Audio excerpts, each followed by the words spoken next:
ভাইরা এদিকে সেদিকে যারা ছড়িয়ে ছিটিয়ে বসে আছি বা দাঁড়িয়ে আছি, আপনাদের কাছে অনুরোধ করছি যে আপনারা ভিতরে আসেন, অল্প সময় কথা হবে, খুব বেশি লম্বা কথা না। আপনারা সবাই ভিতরে এসে একটু জমে জমে বসে যাই, গায়ে গায়ে মিলে মিলে বসি। আলহামদুলিল্লাহ আলহামদুলিল্লাহ নাহমাদুহু ওয়া নাস্তাঈনুহু ওয়া নাস্তাগফিরুহু ওয়া নু'মিনু বিহি ওয়া নাতাওয়াক্কালু আলাইহি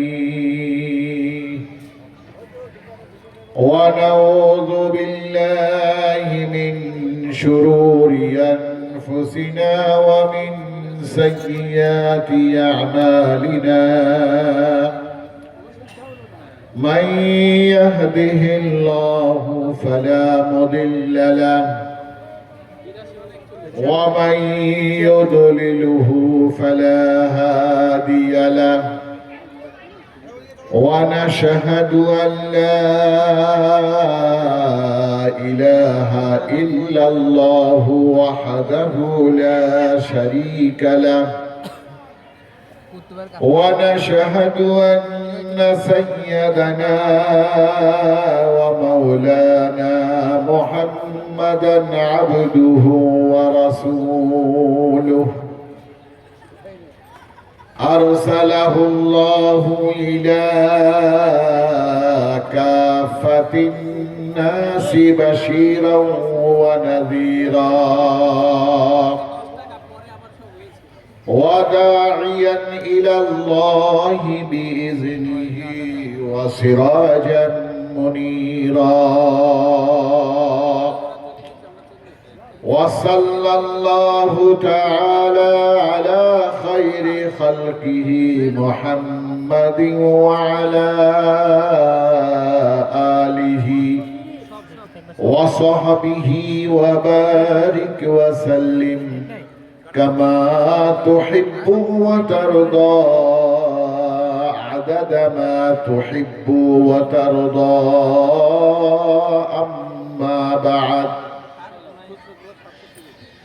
فأعوذ بالله من الشيطان الرجيم.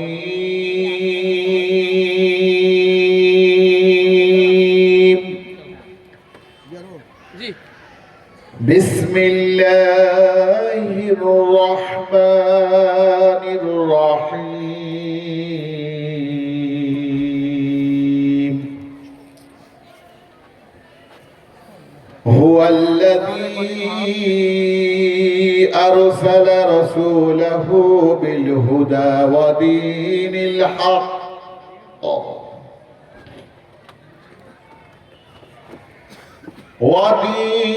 الحق ليظهره على الدين كله وكفى بالله شهيدا.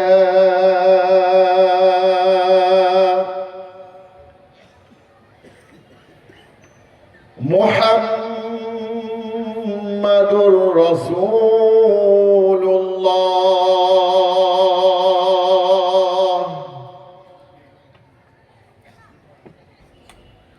والذين معه أشداء على الكفار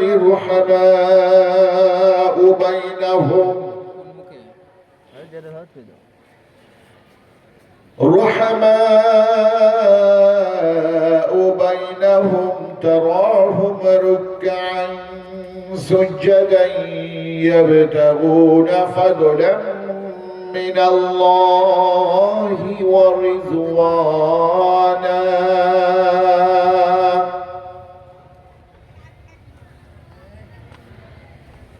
سيماهم في وجوههم من أثر السجود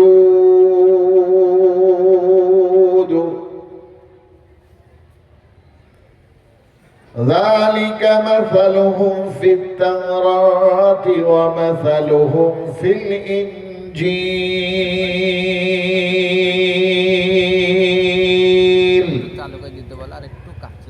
صدق الله المولانا العلي العظيم. وقال النبي صلى الله عليه وسلم: لا يؤمن أحدكم حتى يكون هواه تبعا لما جئت به، أو كما قال عليه الصلاة والسلام. وقال النبي صلى الله عليه وسلم: لا يؤمن أحدكم حتى أكون أحب إليه من ولده ووالده والناس أجمعين، أو كما قال عليه الصلاة والتسليم. وقال النبي صلى الله عليه وسلم: من أحب سنتي فقد أحبني، ومن أحبني كان معي في الجنة، أو كما قال عليه الصلاة والتسليم.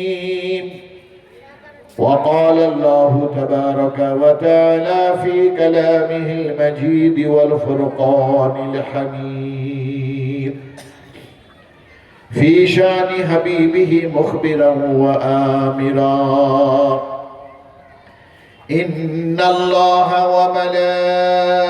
وملائكته يصلون على النبي يا أيها الذين آمنوا صلوا عليه وسلموا تسليما. اللهم صل على محمد وعلى آل محمد كما صليت على إبراهيم وعلى آل إبراهيم إنك حميد مجيد. اللهم بارك على محمد وعلى آل محمد كما باركت على إبراهيم وعلى آل إبراهيم إنك حميد مجيد. আজকের এই মহতী ইমানি নুরানি রুহানি জলসার সুযোগ্য সম্মানিত সভাপতি সাহেব, মঞ্চে উপবিষ্ট মুআজ্জাজ উলামায়ে কেরাম, সুধীবৃন্দ, বিশেষ করে আমার সামনে উপবিষ্ট আমার দিন দরদি আল্লাহওয়ালা নবী প্রেমিক, আমার বয়স জ্যেষ্ঠ সম্মানীয় ভাইরা, আমার সমবয়স্ক বন্ধুবর ভাই সকল এবং বয়স কনিষ্ঠ স্নেহের কচি কাঁচা বাচ্চারা, যুবকরা, পর্দার অন্তরালে শ্রদ্ধেয়া স্নেহাশীষ মা ও ভগ্নীগণ, জাতি ধর্ম বর্ণ নির্বিশেষে আমি সকলকে জানাই আমার অন্তরের অন্তঃস্থল হতে সালাম, মোবারকবাদ, শুভেচ্ছা ও প্রীতি। এরপরেই আমরা সর্বপ্রথম সেই মহান স্রষ্টা আল্লাহ তাবারক ওয়া তাআলার একান্তে প্রশংসা করি যে আল্লাহ পাক গোটা বিশ্ব জাহানের একমাত্র স্রষ্টা, আল্লাহু আহাদ, যিনি একক সত্তার অধিকারী, আল্লাহুস সামাদ, যিনি কারোর মুখাপেক্ষী নন, সমগ্র সৃষ্টিকুল যার মুখাপেক্ষী। সামাদ তাকেই বলা হয় যে যাবতীয় সৃষ্টিকুল যে জাতের মুখাপেক্ষী আর সেই জাত কারোর মুখাপেক্ষী না, তাকে বলা হয় সামাদ। তিনি হলেন আল্লাহুস সামাদ, লাম ইয়ালিদ ওয়া লাম ইউলাদ। যাবতীয় সৃষ্টি অস্তিত্বহীন থেকে অস্তিত্ব এসেছে, কিন্তু আল্লাহ পাক তিনি অনাদি অনন্তকাল, হাইয়ুল কাইয়ুম, চিরঞ্জীব, চিরস্থায়ী। তিনি কারোর থেকে জন্ম নেননি, কাউকে জন্ম দেননি। ওয়ালাম ইয়াকুল লাহু কুফুয়ান আহাদ, তার সমকক্ষ বিশ্ব জগতে কেহই নাই। সে আল্লাহ পাক রব্বুল আলামিন, সমগ্র বিশ্ব জগতের রব। সূর্য, চন্দ্র, আসমান, জমিনে যা কিছু আছে সবই তার সৃষ্টি, সবই তার হুকুমে, তার হুকুমের আজ্ঞাবহ, এবং সবই কিছু তার প্রশংসা করে। আসমান জমিনে যা কিছু সবই তার প্রশংসা করে। আল্লাহ পাক কোরআনে হাকিমের মধ্যে বলেন, সাব্বাহা লিল্লাহি মা ফিস সামাওয়াতি ওয়া মা ফিল আরদি ওয়া মা বাইনাহুমা। আসমান জমিনে যা কিছু, চন্দ্র, সূর্য, গ্রহ, তারা, নদ নদী, নালা, গাছপালা, সমুদ্রের তরঙ্গমালা সবই আল্লাহ পাকের গুণকীর্তন করে থাকে। অন্য জায়গায় বলছেন, ইউসাব্বিহু লিল্লাহি মা ফিস সামাওয়াতি ওয়া মা ফিল আরদি ওয়া মা বাইনাহুমা। সৃষ্টি যখন থেকে অস্তিত্বে এসেছে তখন থেকে সে আল্লাহর প্রশংসা করে, আসমান জমিনের মাঝে সবই, আর কিয়ামত পর্যন্ত আল্লাহর প্রশংসা করতে থাকবে। মানব দানব জিন আর মানুষেরা যদি আল্লাহর ইবাদত বন্দেগী করে তাতে আল্লাহর সম্মানের সামান্য বৃদ্ধি হয় না, যদি ইবাদত নাও করে তাহলে তার মানের সামান্য ঘাটতিও হয় না। সে আল্লাহ পাক ইয়ালামু মা ফিল বাররি ওয়াল বাহর, সমুদ্রে জলে স্থলে যা ঘটে সবই আল্লাহ পাক জানে। ওয়া মা তাসকুতু মিন ওয়ারাকাতিন ইল্লা ইয়ালামুহা, কোটি কোটি কোটি কোটি গাছ সারা বিশ্বের মাঝে, সেই গাছ থেকে যে পাতাটি ঝরে, যে পাতাটি গজায়, তার হিসাব, তার পরিসংখ্যান বিশ্বের কোন উদ্ভিদ বিজ্ঞানীর কাছে নাই। কত গাছ, জঙ্গলে কত গাছ, আল্লাহু আকবার। ওয়া মা তাসকুতু মিন ওয়ারাকাতিন ইল্লা ইয়ালামুহা, তার হিসাব, তার সংরক্ষণ সে আল্লাহ পাকের কাছে আছে। যে এই গাছটায় প্রথম যখন বীজ থেকে অঙ্কুরিত হয়, ফালিকুল হাব্বি ওয়ান নাওয়া, ওই বীজ তার মুখটা ফেটে যখন প্রথম অঙ্কুরিত হয় দুটি পাতা গজায়, তারপরে আরো পাতা পল্লব, আরো শাখা প্রশাখা, আরো ডালপালা, কত পাতা গজিয়েছে আর কত পাতা ঝরে গেছে। প্রত্যেকটি গাছের পৃথক পৃথক এবং সমগ্র বিশ্বের যাবতীয় গাছের সম্পর্কে কত পাতা গজিয়েছে, কত ঝরে গেছে, তারও হিসাব সেই আল্লাহ পাকের কাছে আছে। বলুন সুবহানাল্লাহ। ওয়া মা তাসকুতু মিন ওয়ারাকাতিন ইল্লা ইয়ালামুহা ওয়ালা হাববাতিন ফি যুলুমাতিল আরদ ওয়ালা রাতাবিন ওয়ালা ইয়াবিসিন ইল্লা ফি কিতাবিন মুবিন। জমিনে কত দানা বান্দা ছড়ায়, আর যেগুলি বান্দা ছড়ায় না, ঘাসের দানা বান্দা ছড়ায় না, এগুলি সব আল্লাহ পাক সে সম্পর্কে অবহিত, সে সম্পর্কে অবহিত। কতটি গাছের কতটা ফুল হবে, কতটা ফল হবে, কতটা ফল ঝরে যাবে, কতটা ফল পাখিতে খাবে, কতটা ফল কাঠবিড়ালি খাবে, মানুষ খাবে, কোথাকার মানুষ খাবে, কোথাকার মানুষ খাবে। দানে দানে পে লিখা হে খানে ওয়ালে কা নাম। সুবহানাল্লাহ, সুবহানাল্লাহ। কাশ্মীরের বাগানে আপেল হবে, এই নদিয়ার মানুষ, পলাশীর মানুষ খাবে। আর নদিয়ায় পলাশীতে আম হবে, লিচু হবে, এটা ভারতের অন্য প্রান্তের মানুষ খাবে। আপনি জানেন না, আপনার গাছে আম হয়েছে, কাশ্মীরের বাগানে আপেল হয়েছে, কিন্তু সেই আপেল কার খোরাক, কার খাদ্য, সেটা আল্লাহ পাক ইল্লা ফি কিতাবিন মুবিন, ইল্লা ফি কিতাবিন মুবিন, আল্লাহ পাক সুস্পষ্ট কিতাবে সে নাম লিখে রেখে দিয়েছে। বলুন সুবহানাল্লাহ। আরে সে আল্লাহ, তার শান কি, তার মান কি, আল্লাহু আকবার।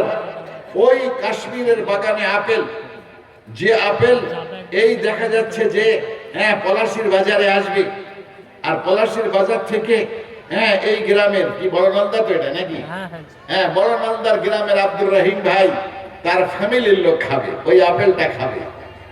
ওই আপেলের নাম লেখা আছে আব্দুর রহিম ভাই, লেখা আছে আব্দুর রহিম ভাইয়ের স্ত্রী, লেখা আছে আব্দুর রহিম ভাইয়ের ছেলে মেয়ে, লেখা আছে আব্দুর রহিম ভাইয়ের বাড়ির আরশোলা, টিকটিকি বা পিপিলিকা, তাদেরও নাম লেখা আছে। আপেল জন্মাচ্ছে কোথায়? কাশ্মীরে।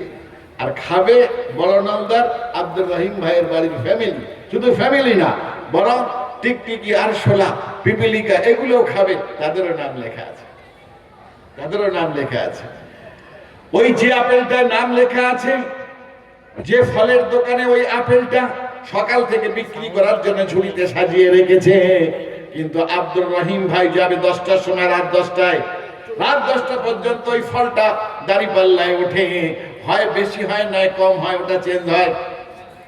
ওটা যার নামে তার থলিতে যাবে, তোমার থলিতে যাবে না। তুমি নিলে বলছে দাও 1 কিলো, বেশি হয়ে যাচ্ছে 100 গ্রাম, দাও 1 কিলো, কম হয়ে যাচ্ছে তাহলে বড়টা নাও। এভাবে দেখা যায় যে হাজারো মানুষ যে আপেলটা আব্দুর, আমার কথা বুঝে আসছে নাকি, যে আপেলটা আব্দুর রহিম ভাইয়ের নাম লেখা, তাতে শত শত হাত তাতে যাচ্ছে, কিন্তু তার থলির মধ্যে ঢুকছে না, যেহেতু নাম লেখা কার? আব্দুর রহিম ভাইয়ের। ও ভাইয়েরা আমার, রাত 10টার সময় টোটো চালিয়ে যখন আব্দুর রহিম ভাই আসে, তখন ফলওয়ালা বলে, ভাই কিছু আপেল পড়ে আছে, নিয়ে যাও, সস্তায় দিয়ে দেবো। সারাদিন বিক্রি করেছি 100 টাকা করে, তুমি 80 টাকা দিলে হয়ে যাবে। যে আপেলটায় শত শত মানুষ হাত দিয়েছিল সেটাও রয়ে গেছে। আব্দুর রহিম ভাইয়ের থলেতে এবারে আসে, বাড়ি আসে, বাড়ি আসার পরে আব্দুর রহিম ভাইয়ের স্ত্রী ওটাকে কাটে, 4টে ফালি করে, একটা ফালি আব্দুর রহিম ভাই খায়, একটা ফালি তার ছেলে খায়, একটা ফালি তার মেয়ে খায়, আর একটা ফালি স্ত্রী খায়। 4 ফালি স্ত্রী খায়। অথচ নাম লেখা আছে কার? আরশোলা, নাম লেখা আছে পিপিলিকার, নাম লেখা আছে টিকটিকির। তাদেরটা কোথায় গেল? তাদের ভাগটা কোথায় গেল? আরে আল্লাহু আকবার। হ্যাঁ, যে আল্লাহ যে সর্বদা আছেন, এটা আমি বলার জন্য শুধু এই ঘটনাটা বলছি। ওই শেষে আব্দুর রহিম ভাইয়ের স্ত্রী শেষে তিনি খান, ওই যে শেষ ফালিটা থাকে সেটা মুখের মধ্যে দেয়, আর মুখের মধ্যে দিয়ে যখন মাড়ির দাঁত দিয়ে চাবায়, ওটা ভালো করে চাবিয়েছে, চাবানোর পরের নম্বর গেলা নাকি, যখন চিবানো হয়ে যায় এবারে গিলবে। এই গিলার জন্য এই যে গলা, এখানে, এই যে গলা, এখানে 3টে রাস্তা আছে, এখানে 3টে রোড আছে, 3টে রাস্তা আছে। একটা হলো শ্বাসনালী, একটা হলো খাদ্যনালী, আর একটা হলো কণ্ঠনালী। এই 3টে নালা আছে, আরো শিরা উপশিরা অনেকগুলো আছে, ওগুলো আমি এখন বলছি না। একটা হলো কণ্ঠনালী, এই আমার কথা যে আপনারা শুনছেন, এটা যে নালা দিয়ে আমার মুখ দিয়ে মাইকের কাছে আসে বার হয়, এটার নাম কণ্ঠনালী। যখন কণ্ঠনালী দিয়ে কথা বার হয়, তখন খাদ্যনালী, শ্বাসনালী বন্ধ থাকে। এইখানে যেহেতু 3টে রাস্তা, যেখানে 3টে রাস্তা, আপনি পলাশীতে দেখেছেন বা বিভিন্ন জায়গায় দেখেছেন, যেখানে 3 রাস্তা সেখানে ট্রাফিক থাকে না? একটা রাস্তা যখন চালু করে তো 2টো রাস্তা বন্ধ রাখে, আবার আরেকটা চালু করে তার 2টো বন্ধ রাখে, আবার আরেকটা চালু করে তার 2টো বন্ধ রাখে। এটা তো ট্রাফিক করে। আর এইখানে আল্লাহ একটা ফেরেশতা বসিয়ে রেখেছে। ফেরেশতা আমরা দেখতে পাই না, এইখানে আল্লাহ পাক একটা ফেরেশতা বসিয়ে রেখেছে, ফেরেশতা যে ট্রাফিকের কাজ করে। আপনি দেখুন, নিজে ট্রাই করে দেখুন, যখন আপনি কথা বলবেন তখন শ্বাস নিতে পারবেন না, যখন আপনি খাবেন কোনো কিছু তখন কথাও বার হবে না, আবার শ্বাসও বার হবে। একটার কাজ 2টো বন্ধ হয়, একই মুখ একটা, পথ একটা, এই পথ দিয়ে গালের ভিতরে যায়, মুখমণ্ডলের ভিতরে যায়, যে এরপরে যখন নিচের দিকে যায় বা ভিতর থেকে যখন বাইরে আসে, রাস্তা হলো 2টো, 3টে, একটা খাদ্যনালী, একটা শ্বাসনালী, আর একটা হলো কণ্ঠনালী। এই 3টে আলাদা। যারা ইএনটি স্পেশালিস্ট তারা জানে যে আলাদা। অতএব আপনি যখন কথা বলবেন, এই যে এখান থেকে এই কথাটা এখানে যাচ্ছে, এখান থেকে যাচ্ছে, এখানে একটা ভোকাল কর্ড থাকে, যারা মাইক ম্যান জানে ভোকাল কর্ড। আপনার আমার সকলেরই আল্লাহ পাক এই গলার ভিতরে একটা ভোকাল কর্ড রেখেছে। সমস্ত কথাগুলি সেই কর্ড হয়ে মুখ দিয়ে বার হয়, আর খাদ্য নালী দিয়ে খাদ্য ভিতরে যায়, শ্বাস নালী দিয়ে শ্বাস প্রশ্বাস আপ ডাউন হয়। কিন্তু একটার কাজ যখন শুরু হয় তখন আরেকটা বন্ধ থাকে। এই বন্ধ কে করে? আল্লাহর হুকুমে এখানে একজন ট্রাফিক পুলিশ আছে, ফেরেশতা, সেই কাজটা করে। আল্লাহু আকবার। এইবারে যদি দেখা যায় একটা রাস্তা বন্ধ আর 2টি রাস্তা চালু, বন্ধ রাস্তা যেটা, ও যদি জোর করে যদি ঢুকে যায় তাহলে অ্যাক্সিডেন্ট হবে কি হবে না? ও যদি জোর করে ঢোকে অ্যাক্সিডেন্ট হবে। এখনো ভাইয়েরা আমার, আব্দুর রহিম ভাইয়ের স্ত্রী আপেলটা মুখের মধ্যে নিয়ে চিবিয়ের পর যখন সে খেতে যাবে, তখন হঠাৎ করে শ্বাসনালীর মধ্যে যখন গিলবে, অর্থাৎ খাদ্যনালীতে যখন আপেলটা যাবে, তখন শ্বাসনালী বন্ধ থাকবে, কণ্ঠনালী বন্ধ থাকবে। কিন্তু শ্বাসনালী সামান্য একটু খুলে গেছে, সামান্য খুলে যাওয়ার কারণে শ্বাসনালীর মধ্যে আপেলের একটা অংশ ঢুকে গেছে। যদি আপেলের একটা অংশ ঢুকে যায় তাহলে হাসি পড়বে না পড়বে না? আমরা বলি হাসি, হাসি আসবে না আসবে না? শ্বাসনালীতে কোনো কিছু ঢুকলে বিষম লাগে, অনেক জায়গায় বলে বিষম লাগে। এই বিষম লাগলে কি হয়, মুখের মধ্যে ভাত বা অন্য যা কিছু আছে ওটা বেরিয়ে আসে, চাবানো জিনিসটা কি হয় বেরিয়ে আসে। ও ভাইয়েরা আমার, বাড়ির আরশোলার লেখা, আরশোলা চিবানো ছাড়া খেতে পারবে না। টিকটিকির লেখা চিবানো ছাড়া খেতে পারবে না। পিপিলিকার নাম লেখা টিকটিকি ওই চিবানো ছাড়া খেতে পারবে না। আব্দুর রহিমের স্ত্রী ওটা ভালো করে চিবিয়েছে, যখন খেতে যাবে তখন ফেরেশতারা বলছে যে ওতে নাম লেখা ছিল আব্দুর রহিমের, খেয়ে নিয়েছে। নাম লেখা ছিল তার ছেলের, খেয়ে নিয়েছে। নাম লেখা ছিল মেয়ের, খেয়ে নিয়েছে। নাম লেখা স্ত্রীর, কিন্তু তারই মধ্যে টিকটিকির আর আরশোলার অংশ আছে। অর্থাৎ ওইখানে ট্রাফিক পুলিশ একটু শ্বাসনালীটা খুলে দিয়েছে। যখনই খাদ্য নালীতে ওই আপেলটা যাবে, কিছুটা শ্বাসনালীতে যেই গেছে অমনি বিষম লেগেছে, আর বিষম লাগার পরে চিবানো কিছু অংশ বেরিয়ে পড়েছে। মুখ দিয়ে যেটা বেরিয়ে পড়ে ওটা কি আর কেউ ফেরত করে মুখে খায়? ওটা এবার কে খাবে? আরশোলা খাবে, টিকটিকি খাবে, পিপিলিকা খাবে। ইয়ে হলো আল্লাহ, ইয়ে হলো আল্লাহ। ও ভাইরা আমার, তো আল্লাহ পাক বলছেন ওয়ালা হাব্বাতিন ফি যুলুমাতিল আরদ ওয়ালা রাতাবিন ওয়ালা ইয়াবিসিন ইল্লা ফি কিতাবিম মুবিন। নদিয়ার আম বাগানে আম হবে, ফজলি আম হবে, মুর্শিদাবাদে ফজলি আম হবে। ভারতের কোন এলাকার, কোন শহরের, কোন গ্রামের কোন মানুষটা খাবে? ইল্লা ফি কিতাবিম মুবিন, তাতেও নাম লেখা আছে, সেটা ছাড়া কেউ খাবে না। ও ভাইয়েরা আমার, তো সেই আল্লাহ পাক যিনি গোটা বিশ্ব জাহানের রব, গোটা বিশ্ব জাহানের স্রষ্টা, তিনি হলেন রব্বুল আলামিন। রব্বুল আলামিন গোটা বিশ্ব জাহানের স্রষ্টা। তিনি যেটা চায় সেটা বাস্তবায়ন হয়। আমি আপনি যেটা চাই সেটা কখনো হয় না, সেটা কখনো হয় না। আল্লাহ বলছেন ওয়ামা তাশাউনা ইল্লা আইয়াশা আল্লাহু রব্বুল আলামিন। ও বিশ্ব জগতের মানুষ, তোমরা যেটা চাও, চাই আমেরিকার প্রেসিডেন্ট যা চায়, আর রাশিয়ার প্রেসিডেন্ট ভ্লাদিমির পুতিন যা চায়, ভারতের প্রধানমন্ত্রী নরেন্দ্র মোদী যা চায়, ওই আমাদের পশ্চিম বাংলার মুখ্যমন্ত্রী দিদি যেটা চায় সেটা কখনো বাস্তবায়ন হয় না। দুনিয়ার তখর তখর রাজা বাদশা, আল্লাহু আকবার, হ্যাঁ, তারা যেটা চায় সেটা বাস্তবায়ন হয় না। রাখে আল্লাহ, মারে কে? মারে আল্লাহ, রাখে কে? আল্লাহু আকবার। আল্লাহ পাক আজরাইল মালাকুল মউত, আজরাইল মালাকুল মউত, মালাকুল মউতকে আল্লাহ পাক জিজ্ঞাসা করছে, আমি তোকে মালাকুল মউত জমদূত বানিয়েছি, তুই সকলের রূহ কবজ করিস, সকলের জান কবজ করিস। আরে মায়ের সামনে, পিতার সামনে তাদের সন্তানের রূহটা কবজ করিস। সন্তান ছেলে মেয়ের সামনে তার সম্মানীয় শ্রদ্ধেয় মায়ের রূহ কবজ করিস। আদরণীয় স্ত্রীর সামনে তার স্বামীর রূহ কবজ করিস। স্বামীর সামনে তার স্ত্রীর রূহ কবজ করিস। তোর কখনো রূহ কবজ করতে যে দয়া মায়া এসেছে? কখনো দয়া মায়া হয়, রহম হয়? রূহ কবজ করার সময় কখনো রহম হয়? কারোর খেয়াল পড়ে কোনদিন রহম হয়েছে তোর? আল্লাহ নিজে জিজ্ঞাসা করছে, হাদিসে কুদসি এটা।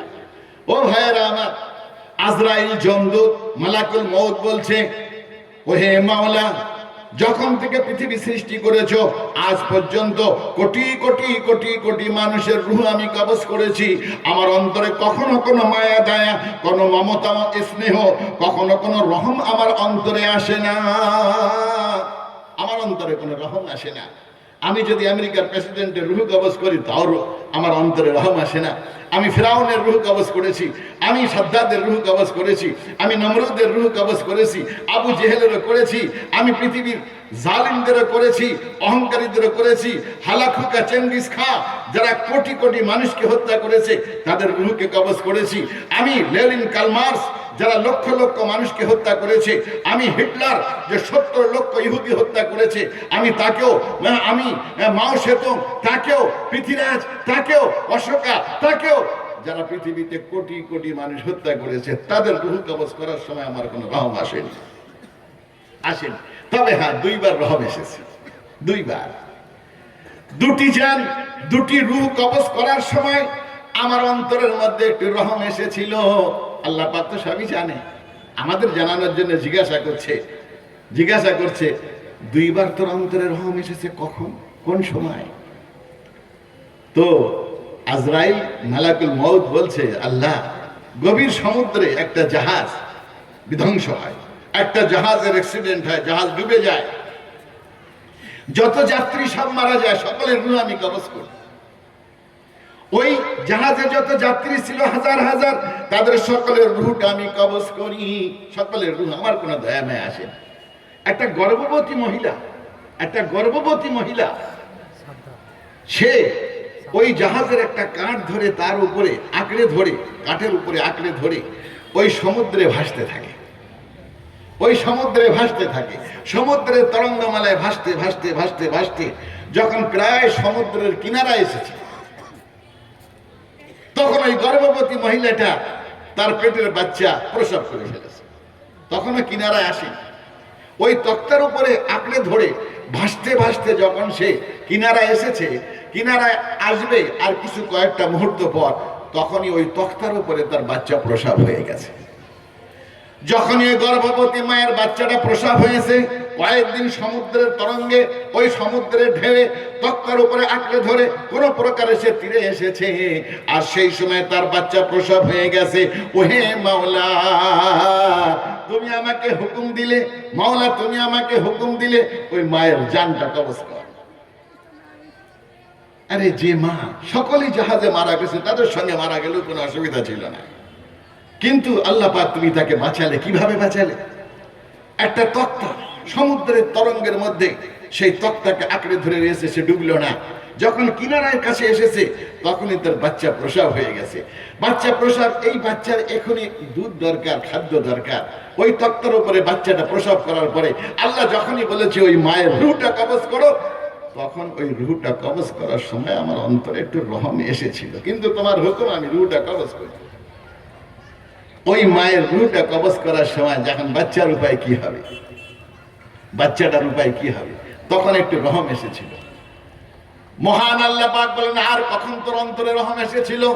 বলছে, ও হে মাওলা, আর তখন রহম এসেছিল যখন ইয়ামানের বাদশা, নাম তার সাদ্দাত, আপনারা তার অনেক ওয়াজ শুনেছেন।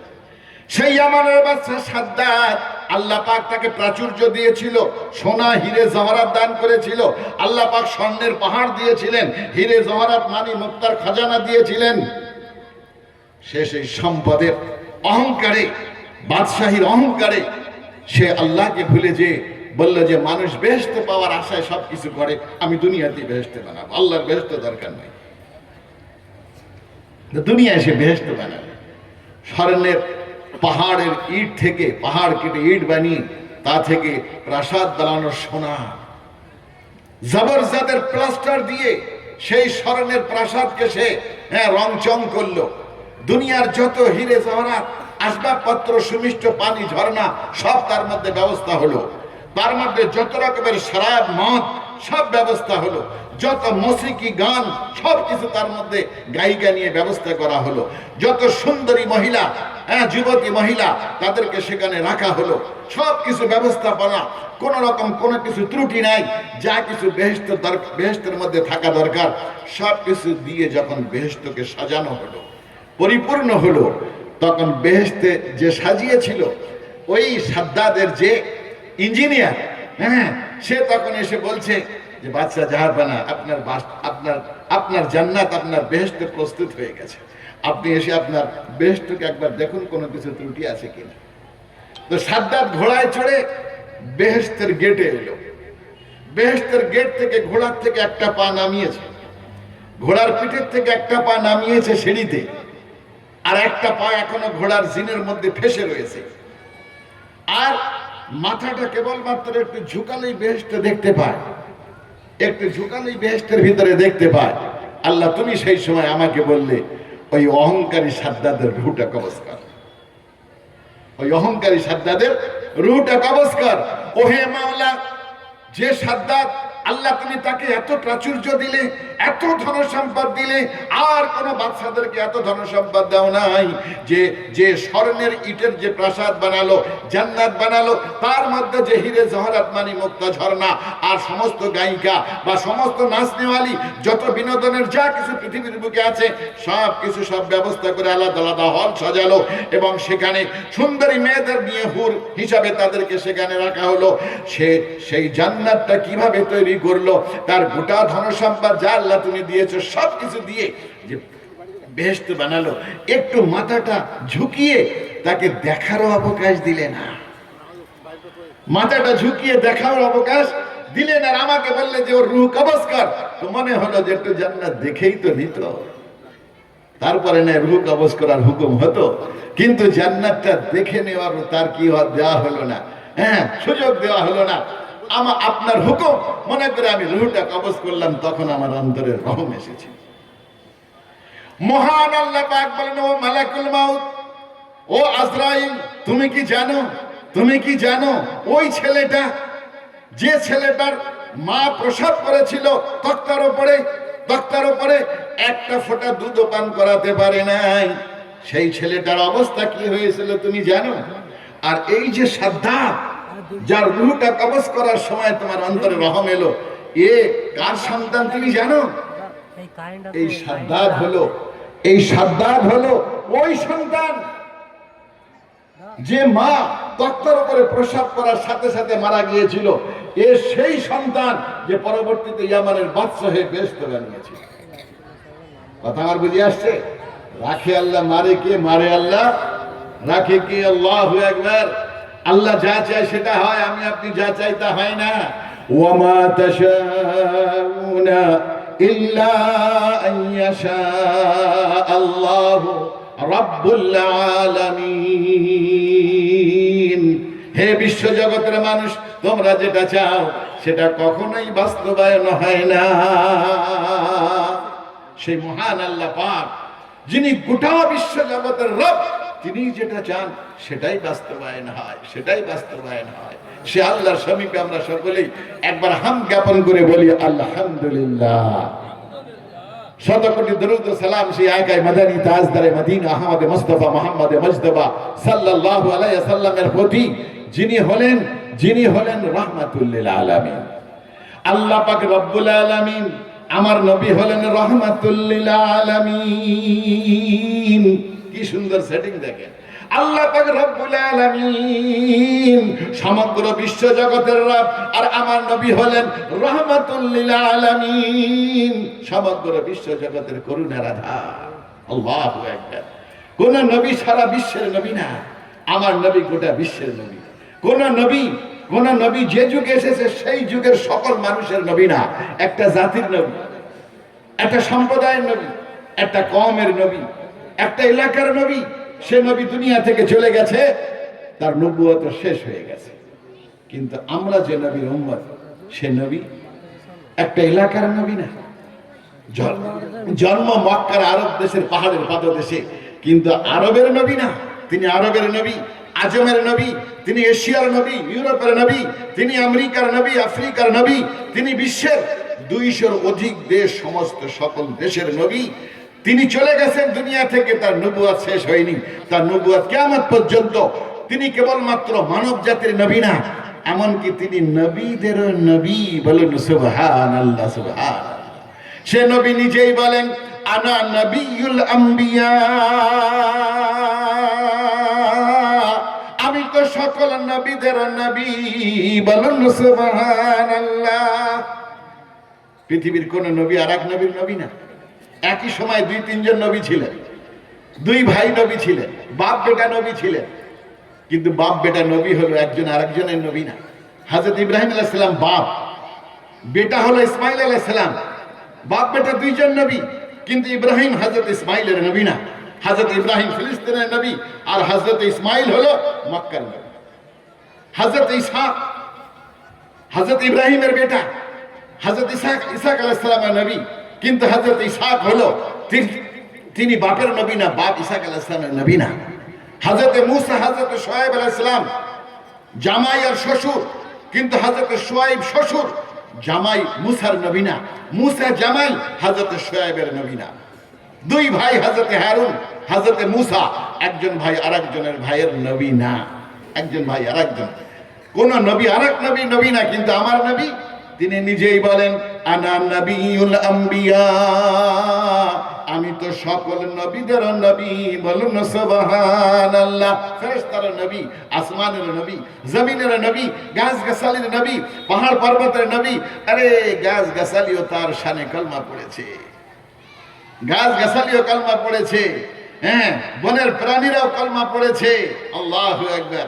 হযরত আলী রাদিয়াল্লাহু তাআলা আনহু বলেন, আমার নবী গাছের তল দিয়ে হেঁটে যান, গাছের শাখা প্রশাখাগুলি ঝুঁকে পড়ে এবং আমার নবীকে সালাম জানায়, আসসালাতু আসসালামু আলাইকা ইয়া রাসূলুল্লাহ, আসসালাতু আসসালামু আলাইকা ইয়া হাবিবাল্লাহ।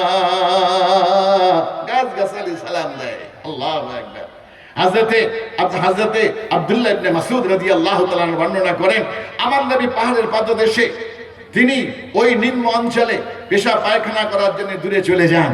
যখন তিনি মাটির নিকটবর্তী হন এবং যখন তিনি কাপড় উঁচু করেন, তো আশেপাশে যত ঝোপ ঝাড় আছে, হাদ্দাতুল আরদু হাদ্দা, জমিনকে চিরে পাহাড়কে ফেড়ে আমার নবীর চতুর্দিকে পর্দা করে দেয়। পর্দা। বলেন সুবহানাল্লাহ, সুবহানাল্লাহ। তো যে নবীর আল্লাহু আকবার সমগ্র বিশ্বকুলের নবী, সেই নবীর শানে আমরা সকলে একবার মহব্বত সহকারে বলি সাল্লাল্লাহু আলাইহি ওয়াসাল্লাম। আল্লাহ পাকের হামদ, নবীর প্রতি দরুদ পেশ করার পরে ভাইয়েরা আমার, আমরা মুমিন। আমরা মুমিন। মুমিন মানে যে বিশ্বাস করে। আমরা মুমিন, আমরা আল্লাহকে বিশ্বাস করি। আমরা মুমিন, আল্লাহ রাসূলকে বিশ্বাস করি, সমস্ত নবীদেরকে বিশ্বাস করি, আল্লাহর কিতাবকে বিশ্বাস করি, আমরা কিয়ামতকে বিশ্বাস করি, আমরা পরবর্তী একটা জীবন জিন্দেগি আছে আমরা বিশ্বাস করি, যে আমাদের এই জীবনের পর আরেকটা জিন্দেগি আছে, সে জিন্দেগি আর কখনো শেষ হবে না, সেটাও বিশ্বাস করি। জান্নাত জাহান্নামকে বিশ্বাস করি, ওজন হবে আমাদের নেকি আর বদি, এটাও বিশ্বাস করি। আমরা সকলেই বিশ্বাসী। আমরা বিশ্বাসী মানে ইমানদার, মুমিন। কিন্তু আমরা মুসলমান কিনা একটু ভালো করে পরখ করি। আমরা মুসলমান কিনা? আজ সারা বিশ্ব শত্রু মুসলমানদের, মুসলমানদের শত্রু। সারা বিশ্বের সব ধর্ম গোষ্ঠীর পাশা এখন এক, রসুনের পাশা যেমন এক, কগুলো আলাদা আলাদা, ইহুদি, খ্রিস্টান, হিন্দু, বৌদ্ধ, হ্যাঁ, পৃথিবীর যত জাত সব এখন এক জায়গায়, মুসলমান আর এক জায়গায়। কিন্তু আমরা মুসলমান কিনা? মুসলমান কাকে বলে আর মুমিন কাকে বলে? আল্লাহ পাক একটা কোরআনের আয়াতে বলেছেন, ইয়া আইয়ুহাল্লাযীনা আমানু, ইয়া আইয়ুহাল্লাযীনা আমানু তাকুল্লাহা হাক্কা তুকাতিহি ওয়া লা তামুতুন্না ইল্লা ওয়া আনতুম মুসলিমুন। হে আমার বিশ্বাসী বান্দারা, হে আমার ইমানদার বান্দারা, আল্লাহকে যেভাবে ভয় করা দরকার সেইভাবে ভয় করো। আল্লাহকে যেভাবে ভয় করা দরকার সেভাবে ভয় করো, সেভাবে ভয় করে। কিভাবে ভয় করার দরকার? সমস্ত মুফাসসিররা, এমনকি বুখারীতে কিতাবুত তাফসীরে লেখা আছে আল্লাহকে কিভাবে ভয় করার দরকার, আল্লাহকে কিভাবে ভয় করার দরকার। ইয়া আইয়ুহাল্লাযীনা আমানু তাকুল্লাহা হাক্কা তুকাতিহি, যেমন ভাবে ভয় করার দরকার তেমন ভাবে ভয় করো। এমন ভাবে ভয় করো যে তোমার দ্বারাই কোনো গুনাহ হবে না, পাপ হবে না। আল্লাহর ভয়ে পাপকে ছেড়ে দেবে, আর আল্লাহর হুকুমগুলি তোমার থেকে ছাড়বে না, ওগুলি তুমি আদায় করবে। এই হলো তাকওয়া। বাস দুটো জিনিস, মুত্তাকি, তাকওয়া, পরহেজগার, আল্লাহর ওলি। এর জন্য দুটো জিনিস হওয়ার দরকার। একটা হলো আল্লাহর ভয়ে যাবতীয় পাপ ছেড়ে দেওয়া, কেউ দেখুক আর না দেখুক আল্লাহ দেখছে। সুদ, ঘুষ যেগুলি পাপ সেগুলি আমাদের সব জানা, কোনগুলি হারাম জানা। হ্যাঁ, নারীদের ব্যাপারটা, অন্য বেগানা মহিলা পুরুষদের সঙ্গে কথাবার্তা বলা, তাদের সঙ্গে সফর করা, ভ্রমণ করা, হ্যাঁ, বা এমন পোশাক আশাক পরা যে অন্যকে আকৃষ্ট করে, এই বিপর্যয়ী হওয়া মহিলাদের জন্য। হ্যাঁ, মহিলাদের স্বামীর নাফরমানি করা, সন্তান সন্ততি বাপের নাফরমানি করা, মা বাপের নাফরমানি করা, কি কি বড় বড় গুনাহ, এগুলো ওয়াজ নসিহতের মাধ্যমে আমরা প্রায় সব জানি। প্রকৃত আল্লাহর ভয় হলো যে ভয় আল্লাহ পাকের, সেই ভয় করো যে ভয় তুমি পাপ ছাড়তে বাধ্য হও, যে ভয়ে পাপ ছেড়ে দাও। আর কি যে ভয় করলে আল্লাহর হুকুমগুলো মানতে বাধ্য হয়। এই দুটো কাজ, দুটো কাজ, এটা হলো এর নাম তাকওয়া। আল্লাহর নবী সাল্লাল্লাহু আলাইহি ওয়াসাল্লাম মুসলিম শরীফে, বুখারী শরীফে এর উদাহরণ দিয়েছে, তাকওয়ার উদাহরণ দিয়েছে। তাকওয়া কাকে বলে? তাকওয়া কাকে বলে? আল্লাহকে ভয় করার উদাহরণ দিয়েছেন তিন বন্ধু। আপনারা আওয়াজ শুনেছেন, আমি সংক্ষেপে বলছি। তিন বন্ধু একটা বৃষ্টি মুখর পরিবেশে একটা পাহাড়ের ঘাটি দিয়ে যাচ্ছে, প্রচন্ড বৃষ্টি, সেই সাথে ঝড়।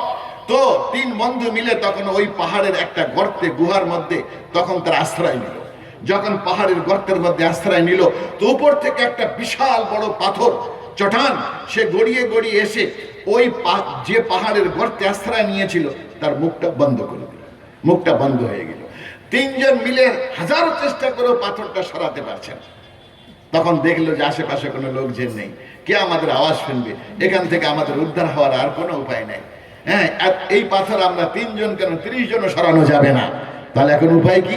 তিন বন্ধু মিলে তখন বলল যে আল্লাহর ভয়ে, তাকওয়া কাকে বলে ভালো করে বুঝুন।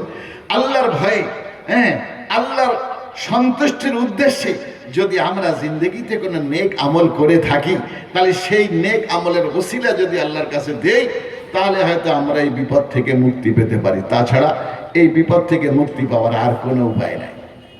তিনজন তখন চিন্তা ভাবনা করলো যে কোন কাজটা আল্লাহর সন্তুষ্টির জন্যে আর আল্লাহ পাকের ভয় করেছি, একটু সবাই চিন্তা করি। তো একজন তখন বলছে, ওহে মাওলা, আমি গরিব মানুষ ছিলাম, আমি ছাগলের রাখার ছিলাম। আমাদের জিন্দেগি চলার জন্য আমার কয়েকটা ছাগল ছিল, যে ছাগলগুলো আমি পাহাড়ের বুকে চড়াতাম এবং ছাগলগুলো নিয়ে সন্ধ্যাবেলায় বাড়ি ফিরতাম। আমার বাড়িতে আমি ছিলাম, আমার স্ত্রী ছিল, আমার বাচ্চা কাচ্চা ছেলে মেয়ে ছিল, আমার বৃদ্ধ মা বাপও ছিল। এতজন সদস্য আমরা ছিলাম, বৃদ্ধ মা বাপ ছিল, আর আমি ছিলাম, আমার স্ত্রী ছিল, আর আমার বাচ্চা কাচ্চা ছিল। আমি সারাদিন ছাগল চড়ানোর পর ওই ছাগলগুলো সন্ধ্যেবেলা বাড়িতে ফিরিয়ে নিয়ে তাদের দুগ্ধ দহন করতাম। দুগ্ধ দহন করার পরে একটা বাটিতে, বড় একটা কটোরায় ওই দুগ্ধগুলো নেয়ার পরে আমি সর্বপ্রথম সেই দুধটা নিয়ে আমি মা বাপের পায়ের কাছে দাঁড়িয়ে থাকতাম, আর সেই দুধ আমি মা বাপকে প্রথম পান করাতাম। আমার মা বাপকে প্রথম পান করাতাম। আমি আমার মা বাপকে প্রথম পান করাতাম। তারা যখন তৃপ্ত সহকারে পান করে নিত, তারপরে আমি আমার ছোট ছোট বাচ্চা কাচ্চা ছেলে মেয়েদেরকে পান করাতাম। বাচ্চা কাচ্চা ছেলে মেয়েরা যদি পান করার পরে কিছু বেঁচে থাকতো, আমি আর আমার স্ত্রী দুইজন ভাগ করে খেতাম। এভাবে আমাদের সংসার চলছিল। একদিন কি হলো, কিছু ছাগল পাহাড়ের ওপাশে চলে গেল। সেগুলি ফিরিয়ে বাড়ি আনতে আনতে অনেক রাত হয়ে গেল। আমি রাতের বেলা এসে আমি ছাগলের দুধ দহন করলাম। ছাগলের দুধ দহন করার পরে অন্যান্য দিনের মতন আমার পিতামাতাকে প্রথম খাওয়ানোর জন্যে আমি প্রথমে আমার মা বাপের কাছে গেলাম দুধ পান করানোর জন্যে। আমার মা বাপ ঘুমিয়ে পড়েছে। তারা ঘুমিয়ে পড়েছে, ক্ষুধায় ঘুমিয়ে পড়েছে, সারাদিন কিছু খায়নি। তাদের একমাত্র আমি দুগ্ধ দহন করে পান করাই, সেটাই তারা খায়। তারা ঘুমিয়ে পড়েছে। তাদের ঘুম থেকে জাগানো আমি সমীচীন মনে করলাম না, যে ঘুম থেকে উঠলে খাওয়া। এদিকে আমার বাচ্চা কাচ্চাগুলো আমার পায়ের কাছে কান্নাকাটি করছিল, তারা গড়াগড়ি খাচ্ছে, লুটেপুটি খাচ্ছে। স্ত্রী বলছিল ঠিক আছে মা বাপের জন্য রেখে দাও, বাচ্চাদেরকে খাওয়াও, কান্নাকাটি করছে। তা আমি বললাম যে না, মা বাপের অগ্রাধিকার, তারা কতটুকু খাবে না খাবে তাদের তৃপ্ত সহকারে না খাওয়ানো পর্যন্ত আমি বাচ্চা কাচ্চাকে খাওয়াবো না। বাচ্চা কাচ্চারাও কানতে কানতে ঘুমিয়ে পড়লো। আমি ভোর রাত্রি পর্যন্ত ওই দুধের বাটি নিয়ে দাঁড়িয়ে থাকলাম মা বাপের মাথার কাছে। ভোর রাত্রিতে যখন আমার মা বাপ উঠলো, আমি তাদেরকে পান করালাম। তারপরে সকালে বাচ্চা কাচ্চাদের পান করানোর পরে যা ছিল আমরা দুইজন ভাগ করে নিলাম। ও হে মাওলা, আমি আমার মা বাপকে অগ্রাধিকার দেই একমাত্র তোমার হুকুমের কারণে। তুমি পবিত্র কোরআনে বলেছো, ওয়া কাযা রাব্বুকা আল্লা তা'বুদু ইল্লা ইয়্যাহু ওয়া বিল ওয়ালিদাইনি ইহসানা ইম্মা ইয়াবলুগান্নাল কিবারা আহাদুহুমা আও কিলাহুমা ওয়া লা তাকুল লাহুমা উফফিন ওয়া লা তানহারহুমা ওয়া কুল লাহুমা কাওলান কারীমা ওয়াকফিজ জানাহা যুল্লি মিনার রাহমা। আল্লাহু আকবার। আল্লাহর হুকুম এটা বলার জন্য আল্লাহ কেবল একটাই আয়াত, একটাই কথা নাজিল করেছে, আর মা বাপের জন্য 9টা আয়াত নাজিল করেছে। ওয়াকাযা রাব্বুকা আল্লা তা'বুদু ইল্লা ইয়াহু, বাস আল্লাহর হক শেষ। এরপরে অবিল ওয়ালিদাইনি থেকে মোট 9টা আয়াত যদি তাফসীর করি তো এখন তো ফজর হয়ে যায়। এটা মা বাপ সম্পর্কে আল্লাহ পাক বলেছে যে মা বাপকে অগ্রাধিকার দাও। এমনকি বলা হয়েছে, হাদিস শরীফে আসছে, যে সন্তান সারাদিন দোকানে কাজ করার পর, সারাদিন টোটো চালানোর পরে, অটো চালানোর পর, সবকিছু করার পরে যখন বাড়ি ঢোকে, তো বাড়ি ঢুকে যদি বাড়িতে বৃদ্ধ মা বাপ থাকে, আগে নিজের বৃদ্ধ মা বাপের খোঁজ নিয়ে তারপরে ছেলে মেয়ে বা স্ত্রীর খোঁজ নেবে। এই সন্তান, আল্লাহু আকবার, এই সন্তান কিয়ামতের দিন আল্লাহ পাক তার মা বাপের দর্শন না করে ছেলে মেয়েকে দেখে না। আজকাল তো আমরা ঘরের মধ্যে ঢুকি, ও মানা, ও খোকা, ও বাবু, ও খোকার মা, ও কচির মা। মা বাপ, বুড়ো মা বাপ কোন বারান্দায় কোথায় শুয়ে আছে, কোন জায়গায় পড়ে আছে, আল্লাহু আকবার। হাজার বাড়িতে আমি দেখেছি মা বাপ পড়ে আছে, কাশছে।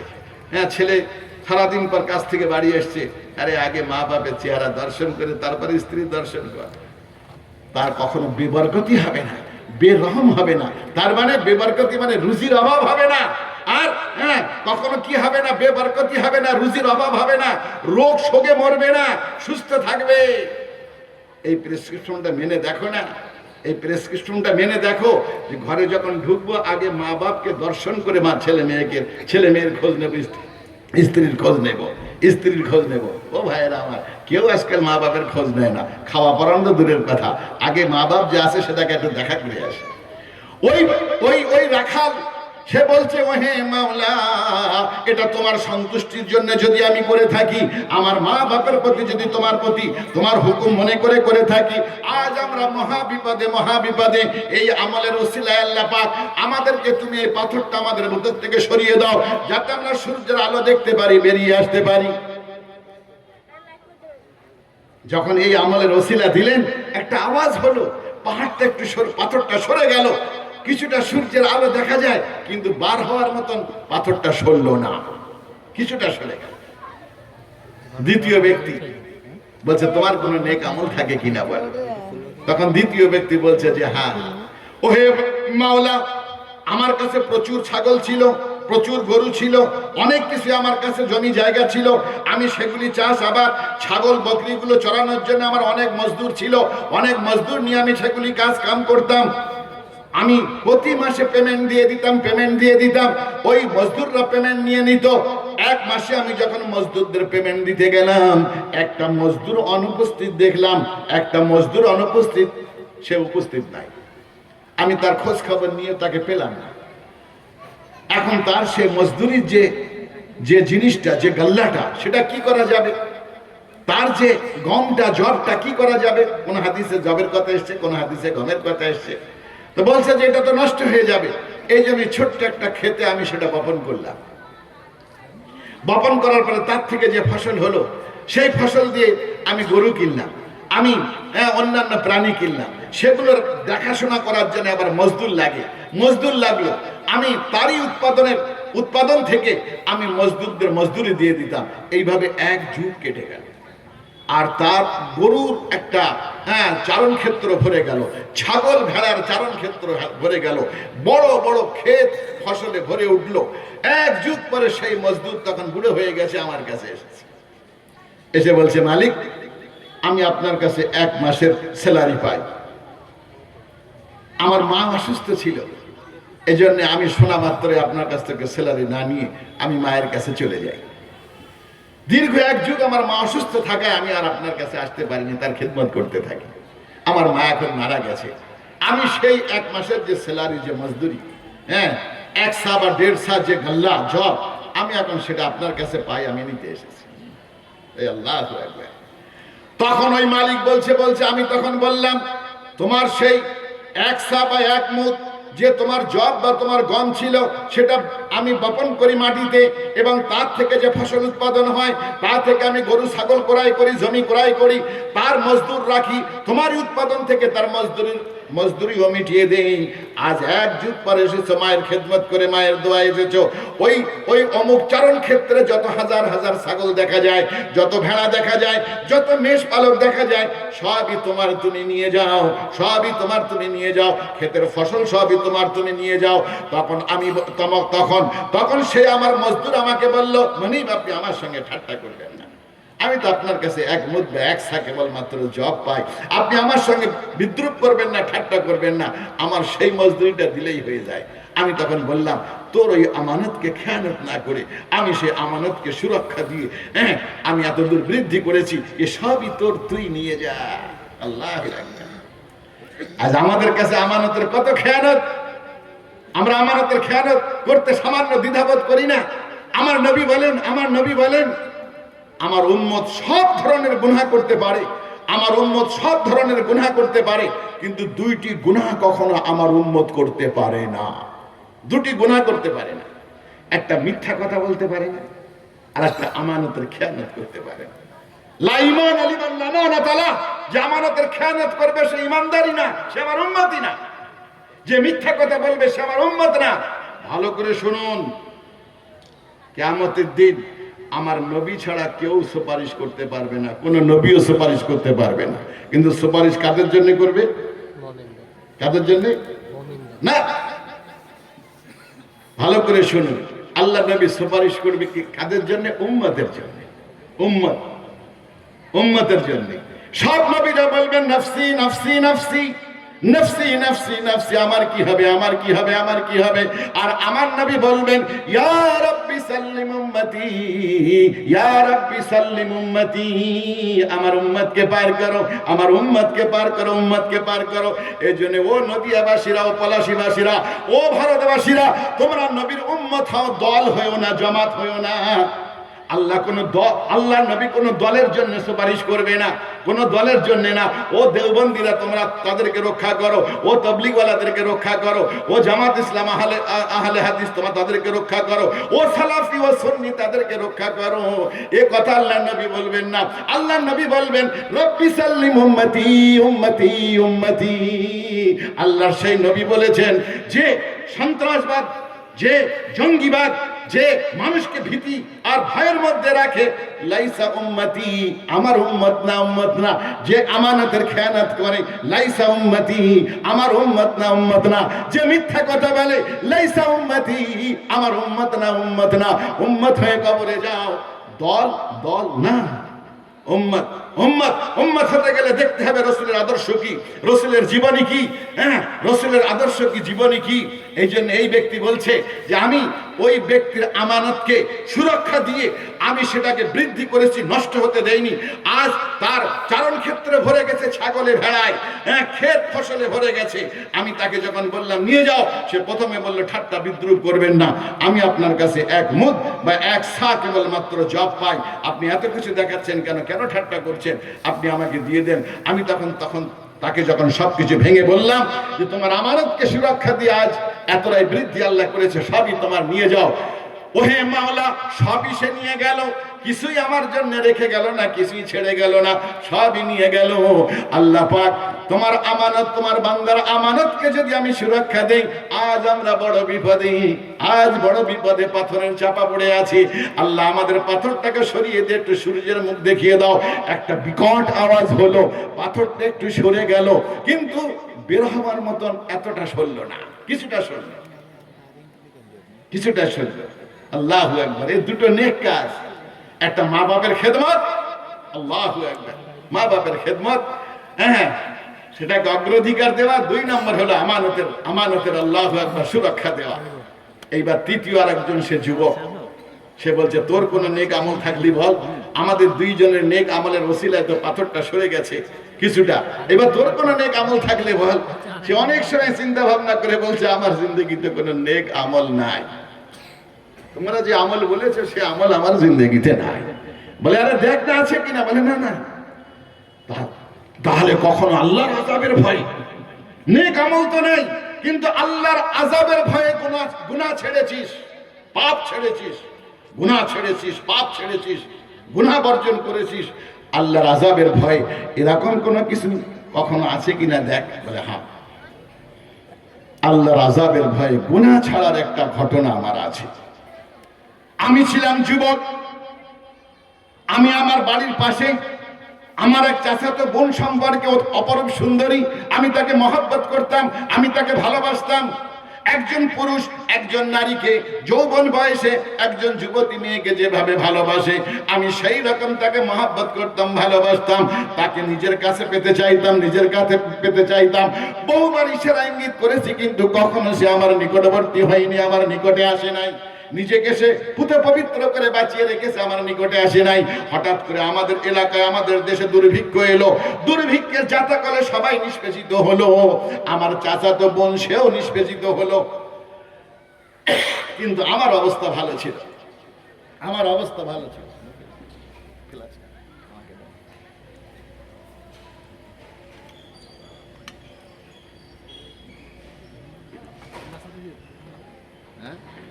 না গ্লাস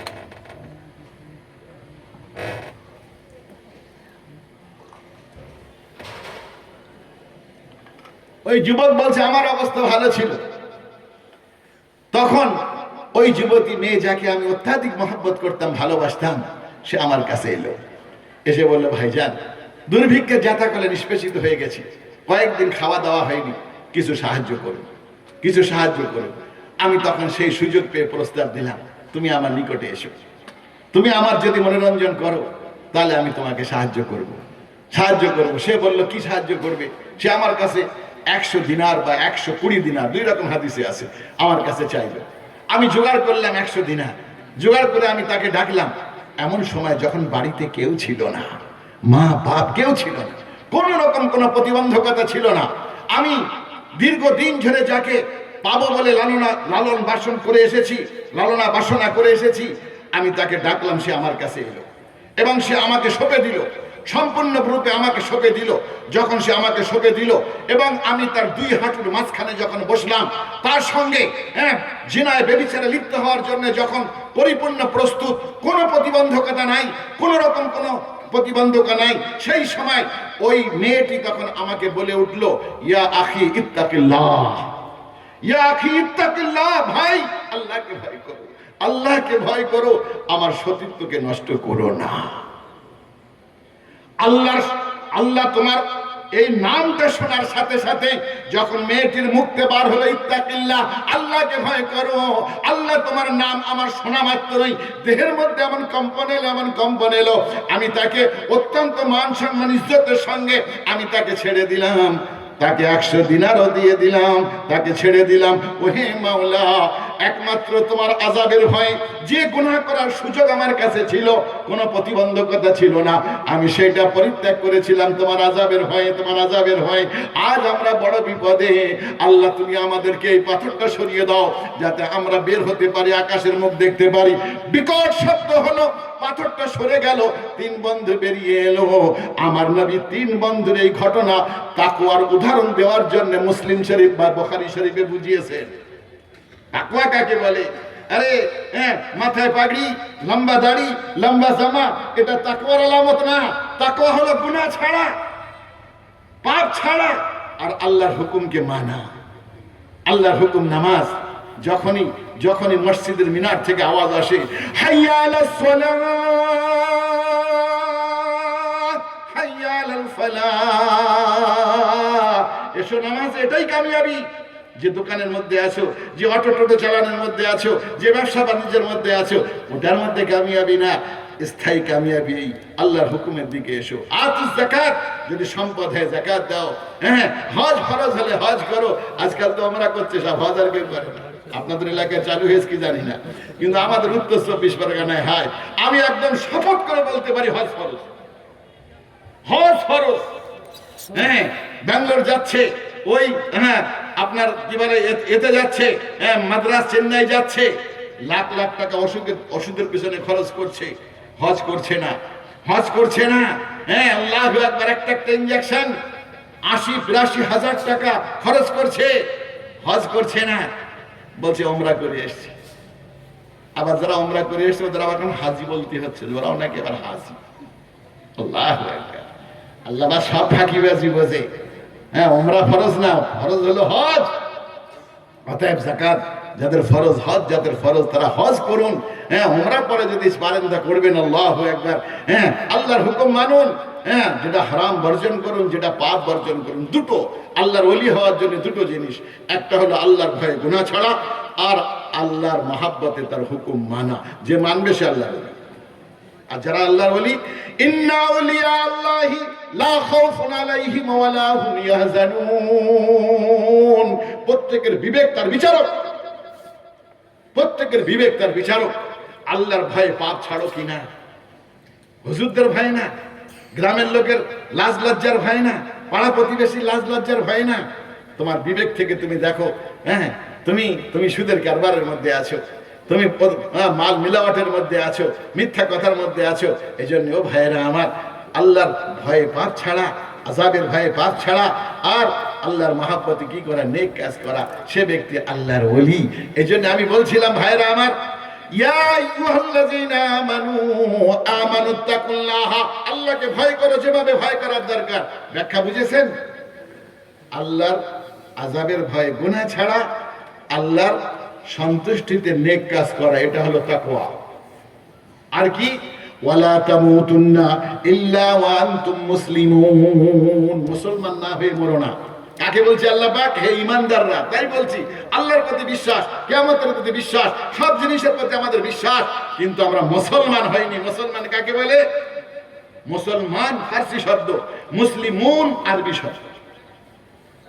মুসলিমুনের এক বচন হলো মুসলিম।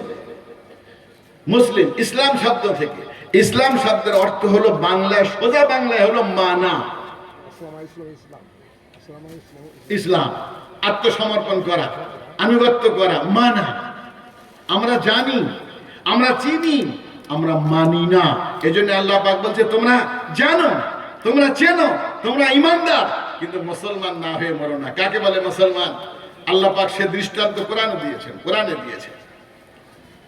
হযরত ইব্রাহিম আলাইহিস সালাম জাতির পিতা, হযরত ইব্রাহিম আলাইহিস সালাম। আর আমাদের নবীর জাদ্দে আমজাদ হলো হযরত ইসমাঈল আলাইহিস সালাম, যার বংশে আমাদের নবী এসেছেন। পিতা পুত্র দুইজন মিলে আল্লাহর ঘর, কাবা ঘর নির্মাণ করলেন। কাবা ঘর সংস্কার করে দাঁড় করিয়ে দিলেন, আল্লাহর হুকুমে কাবা ঘর বানালেন।